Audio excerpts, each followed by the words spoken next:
Hello friend, कैसे हैं आप सब। उम्मीद है कि आप सब अच्छे हैं, आप लोग की तैयारी अच्छी चलिए। ठीक दोस्तों, आज हम 1 to 5 के लिए सेट नंबर 13 आप लोग साथ डिस्कस करने वाले हैं। इससे पहले हम 12 सेट अपलोड कर चुके हैं। अगर आप नहीं देखें तो प्ले लिस्ट में जाकर देख सकते हैं। ठीक है दोस्त, और साथ ही साथ मैथ का भी प्रैक्टिस सेट कराया जा रहा है। और इसके अलावा डिस्ट्रिक्ट पब्लिकेशन का भी 4 वीडियो जो है 1 to 5 के लिए अपलोड कर दिया गया है। वो भी आप लोग को प्ले लिस्ट में देखने को मिलेगा। ठीक है, चलिए क्वेश्चन नंबर यहाँ पे 31 कहता है, राष्ट्रपति उम्मीदवार के लिए क्या आवश्यक नहीं है, यानी कौन सा शर्त जो है आवश्यक नहीं है। पहला लिखा है 35 वर्ष होना चाहिए, बिल्कुल सही है। पढ़ा लिखा, ये कोई जरूरी नहीं, पढ़ा लिखा होना कोई जरूरी नहीं है। तो आपसे पूछा है कौन आवश्यक शर्त नहीं है, तो यहाँ पर राइट आंसर आपका बी हो जाएगा। सी लिखा हुआ है सांसद चुने जाने की योग्यता रखता, तो ये भी सही है। ठीक है, तो एक अनुच्छेद आता है अनुच्छेद 58। अनुच्छेद 58 कहता है के अनुसार, यानी 58 के अनुसार कोई भी व्यक्ति जो है राष्ट्रपति पद के लिए योग्य होगा। ठीक है, चलिए आगे बढ़ते हैं हम लोग। अब यहाँ पर देखिए आपको अनुच्छेद से रिलेटेड दे रखा और एक तरफ विषय दे रखा, आपको मिलान करना है। तो यहाँ पर देखिए थोड़ा सा अनुच्छेद 145, अनुच्छेद 145 की बात करते तो यह न्यायालय का नियम, यानी ए का हो जाएगा आपका 2 हो जाएगा। तो ए का 2, तो यहाँ पर 2 ऑप्शन दे रखा है, बी और सी जा रहा। उसके बाद अनुच्छेद 127 जो है ये तथार्थ न्यायाधीशों की नियुक्ति से संबंधित है, तो ये आपका हो जाएगा, हाँ 1 का हमने क्या बोला, ए का हो गया आपका 2 और बी का हो जाएगा 1, यानी 2 होगा उसके बाद 1 होगा।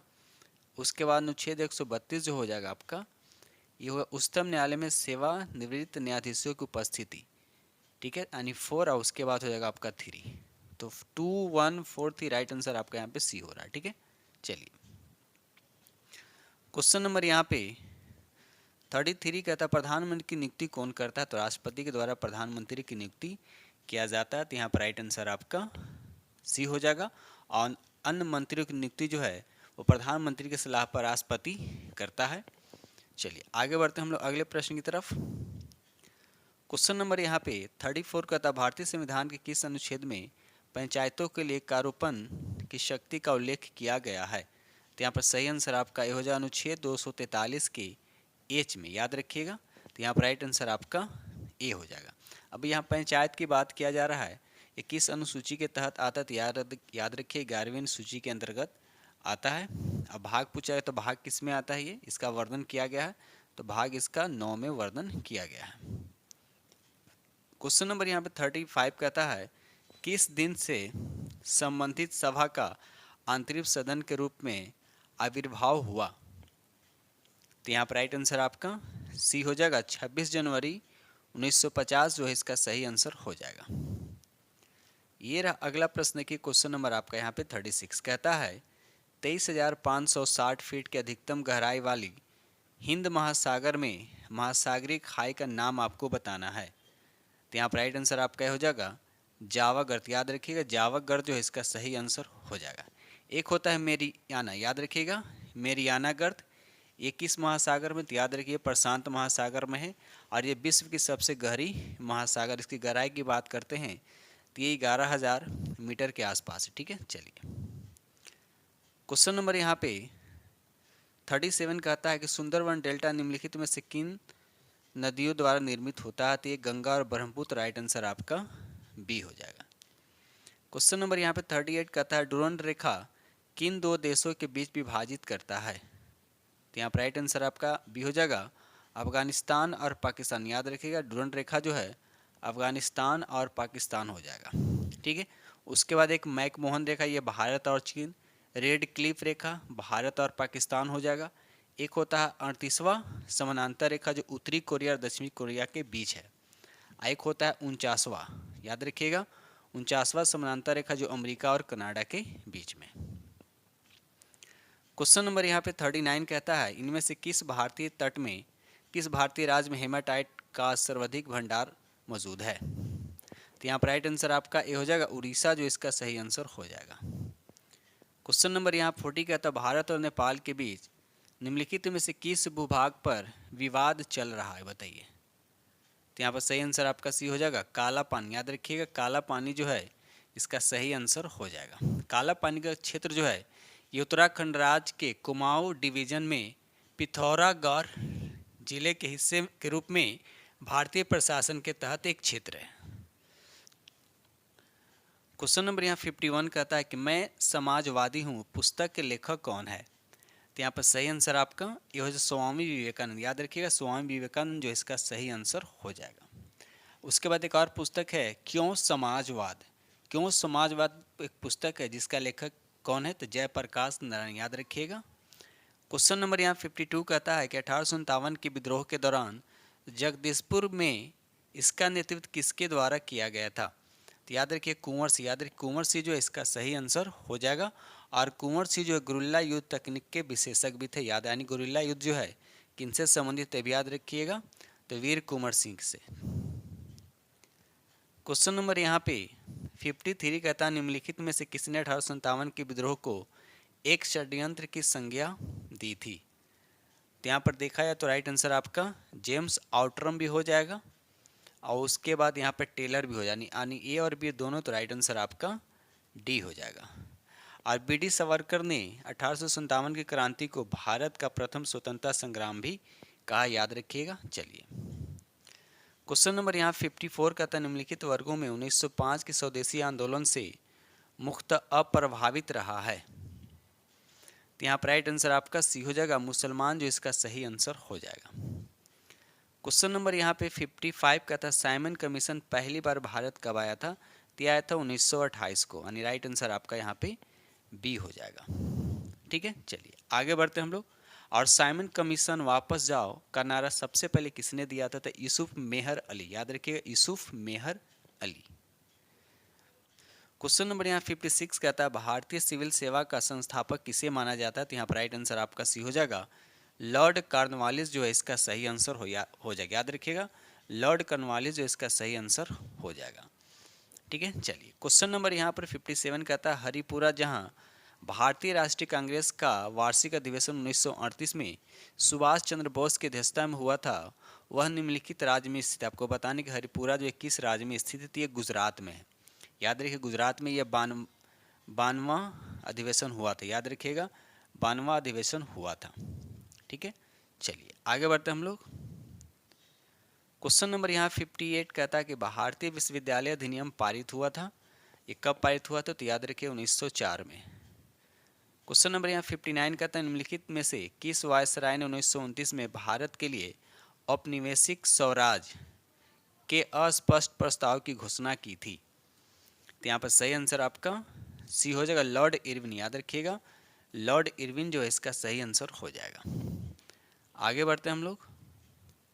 क्वेश्चन नंबर यहाँ 60 कहता है बंगाल में पहला अंग्रेजी कारखाना 1651 में डैश दे रखा नदी के तट पर स्थापित किया गया था। तो नदी कौन सा है, तो हुगली नदी। याद रखिए हुगली नदी जो है इसका सही आंसर हो जाएगा।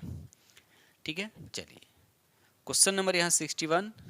अब यहाँ से देखिए मैथ दे रखा है, तो हमने बोल नहीं दिया कि मैथ का वीडियो जो अलग से आपको मिलेगा।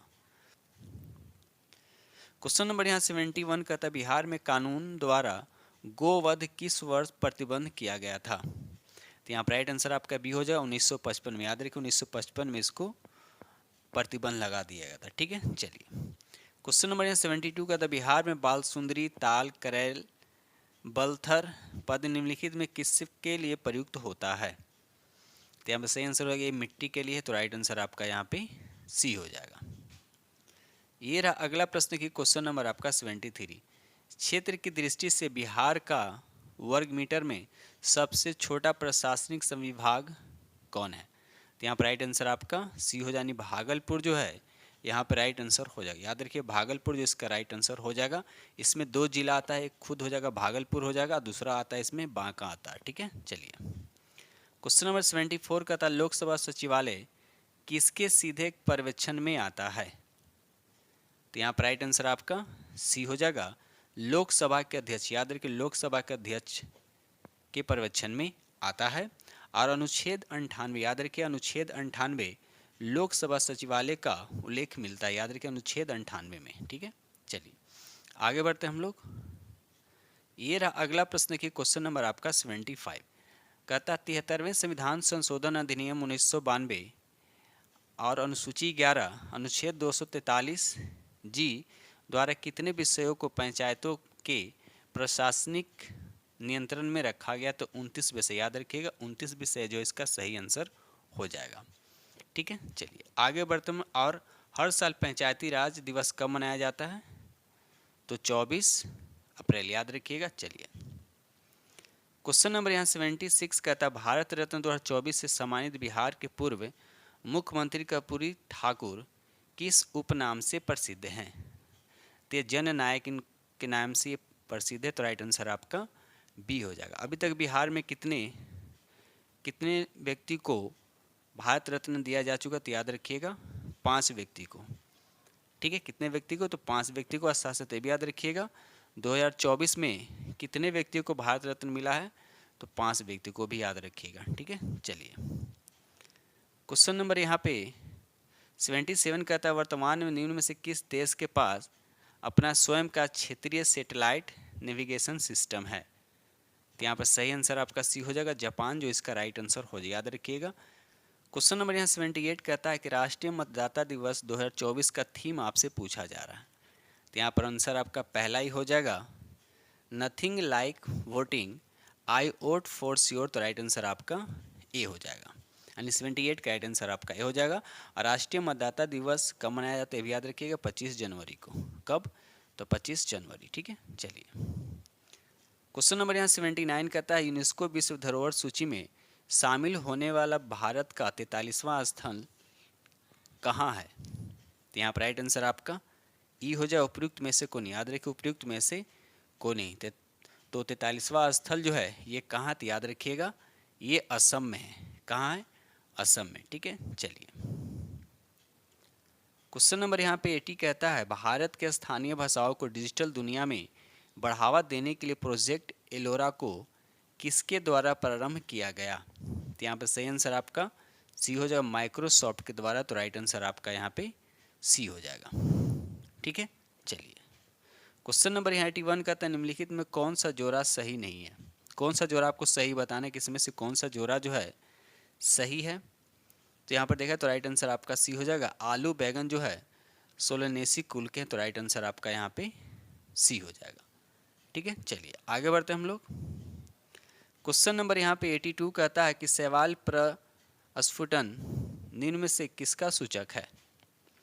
तो यहाँ पर राइट आंसर आपका हो जाएगा सुपोषण के कारण जल प्रदूषण, तो राइट आंसर आपका यहाँ पे ए हो जाएगा। ये रहा अगला प्रश्न, देखिए क्वेश्चन नंबर आपका यहाँ पर 83 कहता है कि एक संतुलित आहार में क्या पाया जाता है? तो याद रखिए एक संतुलित आहार में क्या पाया जाता है? तो यहाँ पर राइट आंसर आपका सी हो जाएगा, 1/4 प्रोटीन हो जाएगा, उसके बाद 1/5 आपका वसा हो जाएगा, 3/5 आपको कार्बोहाइड्रेट, तो राइट आंसर आपका यहाँ पे सी हो जाएगा। ठीक है, चलिए आगे बढ़ते हैं हम लोग अगले प्रश्न की तरफ। ये रहा अगला प्रश्न, देखिए क्वेश्चन नंबर आपका यहाँ पे 84 कहता है स्लज डाइजेशन में कौन सी गैस बनती है? तो यहाँ पर राइट आंसर आपका बी हो जाएगा, मीथेन गैस बनता है, और मीथेन गैस को मार्शल गैस भी कहा जाता है। ये एल्केन ग्रुप में आता है। किस में आता है? ये एल्केन ग्रुप में आता है। ठीक है, चलिए क्वेश्चन नंबर 85 कहता है पारितंत्र में ऊर्जा का प्रवाह निम्न नियमों के द्वारा नियंत्रित होता है। तो यहाँ पर राइट आंसर आपका फर्स्ट हो जाएगा, उष्मागतिकी के प्रथम नियम के अकॉर्डिंग, तो राइट आंसर आपका यहाँ पे ए हो जाएगा। ये रहा अगला प्रश्न की क्वेश्चन नंबर आपका 86 पौधों को स्वस्थ विकास के लिए पोषक तत्वों के रूप में मिट्टी में जो पदार्थ जोड़े जाते हैं उन्हें क्या कहा जाता है? तो यहाँ पर राइट आंसर आपका बी हो जाएगा, उर्वरक, जो इसका सही आंसर हो जाएगा। क्वेश्चन नंबर 87 कहता है कि संक्रमित कोशिकाओं से अन्य गैर संक्रमित कोशिकाओं की रक्षा के लिए संक्रमित कोशिकाएं कौन सा प्रोटीन स्रावित करती है? आपको बताना कौन सा प्रोटीन स्रावित करती है। तो यहाँ पर राइट आंसर आपका सी हो जाएगा, इंटरफेरॉन। याद रखिएगा इंटरफेरॉन जो है इसका सही आंसर हो जाएगा। इंटरफेरॉन जो मुख्य रूप से 3 प्रकार के होते हैं, इंटरफेरॉन अल्फा, इंटरफेरॉन बीटा होता है, और एक होता है लिम्फोसाइट। लिम्फोसाइट द्वारा इंटरफेरॉन गामा होता है। ठीक है, तो 3 तरह के होते हैं, याद रखिएगा। चलिए आगे बढ़ते हैं हम लोग। चलिए क्वेश्चन नंबर यहाँ पे 88 कहता है कि जब किसी वस्तु को उत्तल लेंस से 12 सेंटीमीटर दूरी पर रखा जाता है, उसकी फोकस दूरी 10 सेंटीमीटर है, तो इसका प्रतिबिंब कैसा बनेगा? आपको भी नहीं निकालना है। देखिए इसको कैसे बनाएंगे। ये हो गया आपका प्रधान अक्ष हो गया, ये हो गया आपका उत्तल लेंस हो गया। ठीक है, मान लीजिए ये हो गया आपका फोकस, यहाँ से 10 सेंटीमीटर हो गया, वस्तु यहाँ पर रखा गया है जो 12 सेंटीमीटर की दूरी पर है। तो इधर क्या होता है 2f डैश होता है, यहाँ पर क्या होता है 2f डैश होता है। ठीक है, तो एक तरह से देखिए कि वस्तु कहाँ रखा गया, 2f डैश और f डैश के बीच में रखा गया। ठीक है, तो इसका प्रतिबिंब कहाँ बनेगा? इसका प्रतिबिंब कुछ इधर बनेगा, इधर बनेगा। ठीक है ना, तो कहाँ पर बनेगा? 2f डैश के बाद बनेगा। इसका मतलब ये हुआ कि वास्तविक बनेगा, वास्तविक बनेगा, वस्तु से बड़ा बनेगा, वस्तु से बड़ा बनेगा। ठीक है, तो यहाँ पर राइट आंसर आपका क्या हो जाएगा? सी हो जाएगा। अगर कंडीशन आप लोग को याद होगा 6 कंडीशन, तो समझ में आ जाएगा कि जब वस्तु 2f डैश और f डैश के बीच में होता है तो उसका प्रतिबिंब कहाँ बनता है। ठीक है, चलिए, तो राइट आंसर आपका सी हो जाएगा। क्वेश्चन नंबर 89 कहते हैं यदि किसी वस्तु पर लागू एक स्थिर बल बल की दिशा में वस्तु द्वारा स्थानांतरित बल और दूरी के परिणाम के रूप में दर्शाया जाता है तो इसे क्या कहा जाता है? तो यहाँ पर राइट आंसर आपका उसको किया गया वर्क बोलते हैं। और वर्क क्या होता है? दिश राशि होता है। क्या होता है? दिश राशि होता है। इसका मात्रक होता है जूल होता है, और 1 जूल इज इक्वल टू क्या होता है? 1 न्यूटन मीटर भी होता है, याद रखिएगा। क्वेश्चन नंबर यहाँ 90 कहता है कौन से उद्योग नाइट्रोजन, ऑक्सीजन आदि हानि रहित गैसों के साथ साथ कणिकीय वायु प्रदूषक छोड़ते हैं? तो यहाँ पर राइट आंसर आपका ए हो जाएगा, थर्मल पावर प्लांट और स्मेल्टर, तो इसका सही आंसर हो जाएगा। क्वेश्चन नंबर यहाँ पे 91 कहता है कि एक इलेक्ट्रॉन क्या है? तो यहाँ पर राइट आंसर आपका सी हो जाएगा, नेट आवेश के साथ एक उप परमाणविक कण जो नकारात्मक है, तो राइट आंसर आपका सी हो जाएगा। क्वेश्चन नंबर यहाँ 92 कहता है कि निम्न में कौन सा तत्व कमरे के ताप पर एक अभिलाषणिक गंध युक्त हरी पीली गैस के रूप में होता है? तो यहाँ पर राइट आंसर आपका ए हो जाएगा, क्लोरीन जो है इसका सही आंसर हो जाएगा। आगे बढ़ते हैं हम लोग। ये रहा अगला प्रश्न की क्वेश्चन नंबर आपका 93, निम्नलिखित में से सही कथन का चयन करना है। तो देखिए यहाँ पर राइट आंसर आपका सी हो जाएगा, हीलियम के आयनीकरण की क्षमता अधिकतम होती है, तो यहाँ पर राइट आंसर आपका सी हो जाएगा। ये रहा अगला प्रश्न की क्वेश्चन नंबर आपका 94, कहता है वायरस जो नील हरी शैवाल पर संक्रमण करते हैं क्या कहलाते हैं? तो यहाँ पर राइट आंसर आपका सी हो जाएगा, साइनोफाज, तो राइट आंसर आपका यहाँ पे सी हो जाएगा। ठीक है दोस्त, चलिए ये रहा अगला प्रश्न की क्वेश्चन नंबर आपका 95, कहता है उस्तर पौधों के बीजों के पोषक उत्तक को क्या कहते हैं? तो यहाँ पर राइट आंसर आपका सी हो जाएगा, एंडोस्पर्म, तो राइट आंसर आपका यहाँ पे सी हो जाएगा। क्वेश्चन नंबर 96 कहता है कि 1848 और 1856 के बीच भारत के गवर्नर जनरल कौन थे? बताइए। तो यहाँ पर राइट आंसर आपका ये हो जाएगा, लॉर्ड डलहौजी जो है इसका सही आंसर हो जाएगा। याद रखिए लॉर्ड डलहौजी जो इसका सही आंसर हो जाएगा। ठीक है, चलिए क्वेश्चन नंबर यहाँ पे 97 कहता है कि 1928 में हिंदुस्तान सोशलिस्ट रिपब्लिक आर्मी की स्थापना दिल्ली में हुई थी, तो दिल्ली में कहाँ हुआ था? तो इसका सही आंसर आपका सी हो जाएगा, फिरोज शाह कोटला मैदान, तो राइट आंसर आपका यहाँ पे सी हो जाएगा। क्वेश्चन नंबर यहाँ पे 98 कहता है 1757 में प्लासी युद्ध में ईस्ट इंडिया कंपनी की सेना का नेतृत्व किसने किया था? ईस्ट इंडिया कंपनी की सेना का नेतृत्व जो है किसने किया था? तो यहाँ पर रॉबर्ट क्लाइव, याद रखिएगा राइट आंसर आपका यहाँ पे सी हो जाएगा। ठीक है, चलिए ये रहा अगला प्रश्न की क्वेश्चन नंबर आपका 90, दांडी यात्रा के संबंध में निम्नलिखित में कौन सा तथ्य सही नहीं है? तो यहाँ पे 99 का राइट आंसर आपका पहला ही हो जाएगा, स्वयं सेवक प्रतिदिन 25 मील की यात्रा करते थे, यह स्टेटमेंट जो है आपका बिल्कुल गलत है। ठीक है दोस्त, चलिए आगे बढ़ते हैं हम लोग, बाकी सभी स्टेटमेंट आपके सही हैं। क्वेश्चन नंबर यहाँ पे 100 कहता है भारत छोड़ो आंदोलन को महात्मा गांधी द्वारा अखिल भारतीय कांग्रेस समिति के मुंबई अधिवेशन में शुरू किया गया था, यह सत्र 1942 से उसके बाद दे रखा महीने में हुआ था, आपको महीना बताना है, तो राइट आंसर आपका सी हो जाएगा, अगस्त का महीना, तो राइट आंसर आपका सी हो जाएगा। क्वेश्चन नंबर 101 कहता है यदि संसद के एक सदन का कोई सदस्य दूसरे सदन के लिए भी निर्वाचित हो जाता है तो पहले में इसका स्थान कब तक रिक्त हो जाता है? तो यहाँ पर सही आंसर आपका ए हो जाएगा, अन्य सदन के लिए निर्वाचित होने वाले दिन से, तो राइट आंसर आपका ए हो जाएगा। आगे बढ़ते हम लोग, ये रहा अगला प्रश्न की क्वेश्चन नंबर आपका 102, कहता है केंद्र सरकार निम्नलिखित में से किस प्रकार की आपातकालीन व्यवस्था को लागू कर सकती है, बताइए। तो यहाँ पर देखिए अनुच्छेद 352, 356, 360 ये सभी आपातकाल घोषित कर सकते हैं। तो राइट आंसर आपका यहाँ पर क्या हो जाएगा, डी हो जाएगा। ठीक है, चलिए। हाँ, एक क्वेश्चन और यहाँ से बनता है, याद रखिएगा कि अभी तक कितनी बार राष्ट्रीय आपात लागू हुआ। याद रखिए राष्ट्रीय आपात अभी तक कितने बार लागू हुआ, तो भी याद रखिएगा 3 बार लागू हो चुका है। 1962 में भारत चीन आक्रमण के समय, उसके बाद 1971 में भारत और पाकिस्तान युद्ध, और उसके बाद 1975 में आंतरिक अशांति के लिए। ठीक है ना, तो ये याद रखिए 1962, 1971 और 1975। ठीक है, चलिए। क्वेश्चन नंबर यहाँ पे 103 कहता है कि राज्यसभा को लोकसभा की तुलना में कम अधिकार है, इस संबंध में से निम्नलिखित में कौन सा सही नहीं है। तो यहाँ पर पहला ही दे रखा है कि संवैधानिक संशोधन संबंध प्रस्ताव लोकसभा में रखा जाएगा और वहाँ स्वीकार होने पर ही राज्यसभा में रखा जाएगा। तो यह स्टेटमेंट आपका सही नहीं है, तो राइट आंसर आपका ए हो जाएगा। ये रहा अगला प्रश्न की क्वेश्चन नंबर आपका यहाँ पे 104, उच्च न्यायालय के न्यायाधीशों के स्थानांतरण का अधिकार किसे है। तो यहाँ पर राइट आंसर आपका सी हो जाएगा, राष्ट्रपति को है।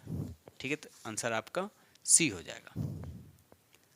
ये रहा अगला प्रश्न की क्वेश्चन नंबर आपका 105, भारत के उच्चतम न्यायालय द्वारा राजनीतिक दलों को चंदा देने वाले के लिए सरकार द्वारा जारी इलेक्टोरल बॉन्ड कब असंवैधानिक घोषित किया गया है। तो यहाँ पर सही आंसर आपका सी हो जाएगा, 15 फरवरी 2024। याद रखिएगा 15 फरवरी 2024 इसका सही आंसर हो जाएगा। ये रहा अगला प्रश्न की क्वेश्चन नंबर आपका 106, निम्नलिखित में कौन सी नदी गंगा की सहायक नदी नहीं है। सोन गंगा की सहायक नदी है, गोमती भी है, लेकिन इंद्रावती जो है ये गंगा की सहायक नदी नहीं है, बल्कि ये गोदावरी की सहायक नदी। याद रखिएगा गोदावरी की सहायक नदी है। आगे बढ़ते हम लोग। क्वेश्चन नंबर यहाँ पे 107 कहता है निम्नलिखित में किस प्रकार के वृक्षारोपण रेगिस्तान में मिट्टी के कटाव को रोकने में मदद करता है। तो यहाँ पर राइट आंसर आपका हो जाएगा शेल्टर बेल्ट। याद रखिए राइट आंसर आपका ए हो जाएगा। क्वेश्चन नंबर 108 कहता है विश्व की तीसरी सबसे लंबी नदी कौन सी है।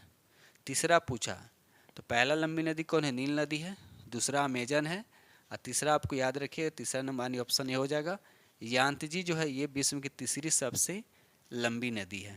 ठीक है, चलिए आगे बढ़ते हैं हम लोग। क्वेश्चन नंबर यहाँ पर 109 कहता भारत के किस राज्य को लुढ़कती पहाड़ियों की भूमि के नाम से जाना जाता है। तो यहाँ सही आंसर आपका सी हो जाएगा मिजोरम। याद रखिए मिजोरम जो है इसका सही आंसर हो जाएगा। मिजोरम की राजधानी कहाँ है, तो आइजोल। याद रखिएगा।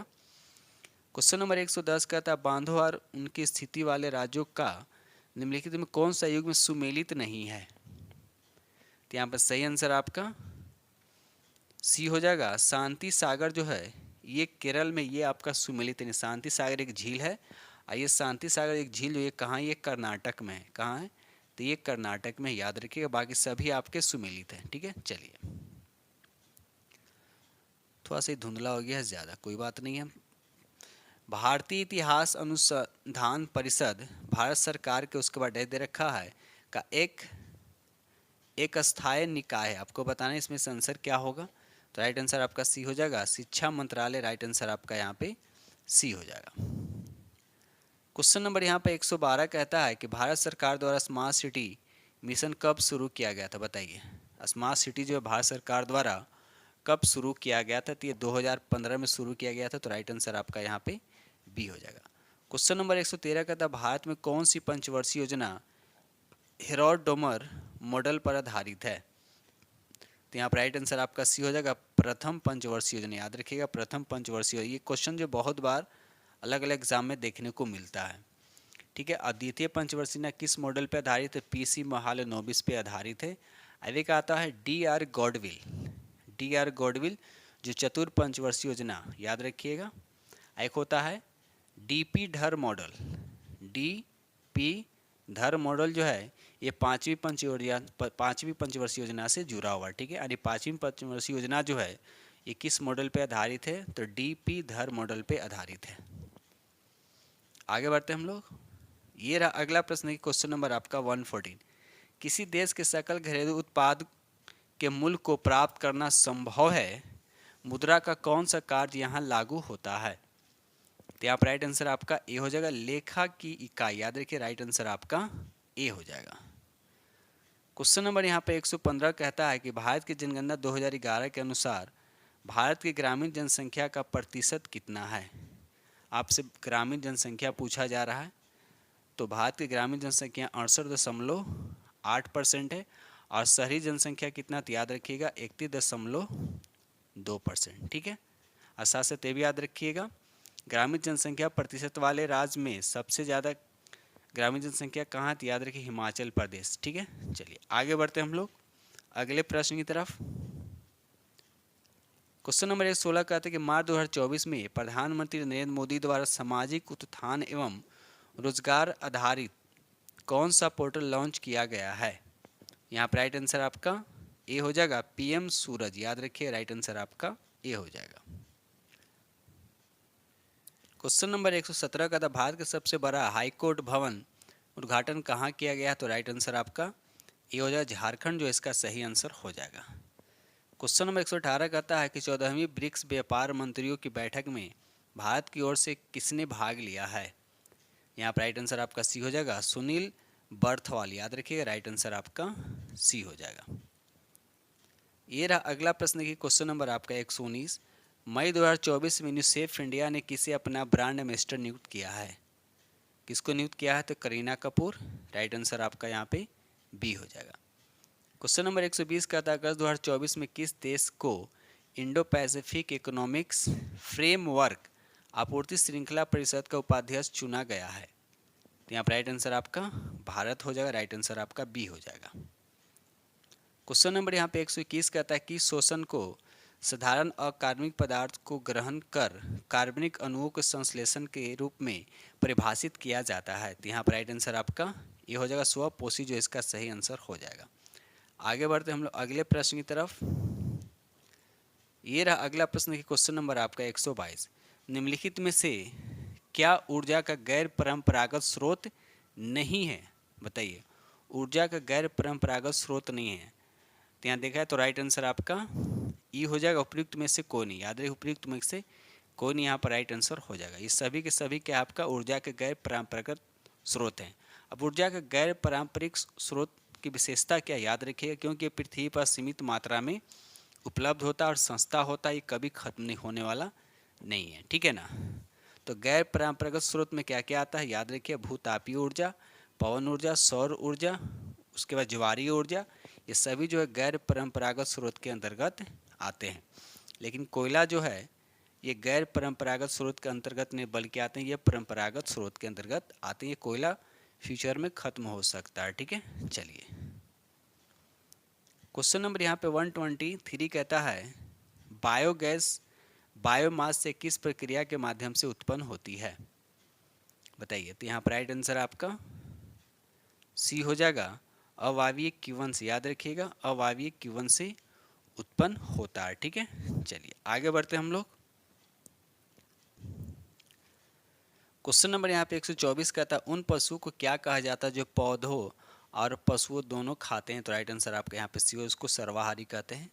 क्वेश्चन नंबर 125 कहता है जैव निम्नीकरण अपशिष्ट रखने वाले कूड़ेदान का रंग कोड आपको बताना। देखिए, अजैव निम्नीकरण, ठीक है, जो रिसाइकल होता है, जैसे प्लास्टिक, कांच, पन्नी, अजैव निम्नीकरण स्रोत के अंतर्गत आते हैं। इसका कूड़ेदान का कलर कोड पूछा जा रहा है तो ये होता है नीला होता है। राइट आंसर आपका बी हो जाएगा। अजैव निम्नीकरण अपशिष्ट को रखने के लिए उसका कलर कोड जो होता है ग्रीन होता है, यानी हरा होता है, यानी ग्रीन होता है। ठीक है, याद रखिएगा। चलिए, तो क्वेश्चन के अकॉर्डिंग राइट आंसर आपका बी हो जाएगा। क्वेश्चन नंबर 126 कहता है कि निम्नलिखित कारकों में से कौन जातीय उद्भव जब मौजूदा जातियों से नई जातियों विकसित होती है में योगदान नहीं करता है? यहाँ पर राइट आंसर आपका ये हो जाएगा, आप सारी विकास जो है इसका सही आंसर हो जाएगा।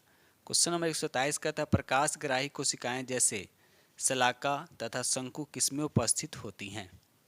यहाँ पर राइट आंसर आपका सी हो जाएगा, रेटिना में। याद रखिएगा, राइट आंसर आपका सी हो जाएगा। ये रहा अगला प्रश्न की क्वेश्चन नंबर आपका 128 कहता है निम्नलिखित में कौन सी ऊर्जा सदैव धनात्मक होती है? हमेशा क्या होता है, वह पॉजिटिव होता है।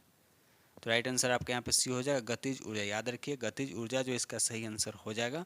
इसका फार्मूला तो 1/2 mv² होता है। ठीक है, चलिए आगे बढ़ते हैं हम लोग। क्वेश्चन नंबर 129 कहता है कोई इलेक्ट्रॉन जब किसी चुंबकीय क्षेत्र से गुजरता है तब क्या होता है। तो यहाँ पर राइट आंसर आपका सी हो जाएगा।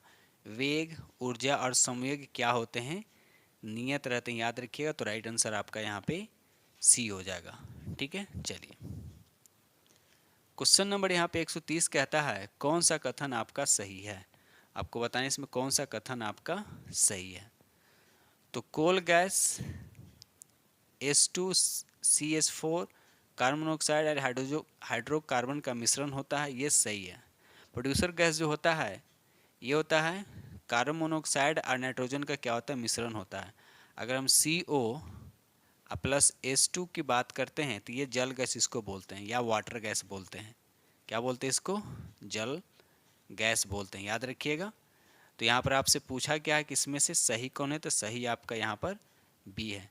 सिगरेट वाला देखिए बात, सिगरेट में प्रोपेन गैस नहीं होता है, सिगरेट के लाइटर में प्रोपेन गैस नहीं बल्कि ब्यूटेन गैस होता है। ठीक है, तो यहाँ पर सही आपका सिर्फ बी है। ये रहा अगला प्रश्न की क्वेश्चन नंबर आपका 131।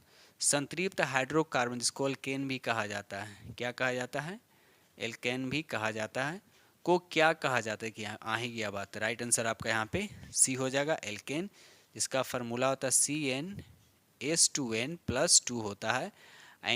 और एल्केन ग्रुप में 2 कार्बनों के बीच क्या होता है, सिंगल बॉन्ड होता है। ठीक है, चलिए आगे बढ़ते हैं हम लोग अगले प्रश्न की तरफ। क्वेश्चन नंबर 132 का था कैल्शियम एल्यूमिनेट तथा कैल्शियम सिलिकेट का मिश्रण क्या कहलाता है। तो यहाँ पर सही आंसर आपका बी हो जाएगा, सीमेंट, याद रखिए सीमेंट। ठीक है, चलिए क्वेश्चन नंबर 133 का था बाह्य कर्ण का कठोर लचीला भाग किसका बना होता है। तो यहाँ पर सही आंसर आपका बी हो जाएगा, उपास्थि का यानी कार्टिलेज का बना होता है। तो राइट आंसर आपका यहाँ पे बी हो जाएगा। ये रहा अगला प्रश्न की क्वेश्चन नंबर आपका यहाँ पर 134 कहता है सीसी मक्खी निम्नलिखित में कौन सा रोग फैलाती है। तो यहाँ पर सही आंसर आपका ये हो जाएगा स्लीपिंग सिकनेस, याद रखिए स्लीपिंग सिकनेस जो है इसका सही आंसर हो जाएगा।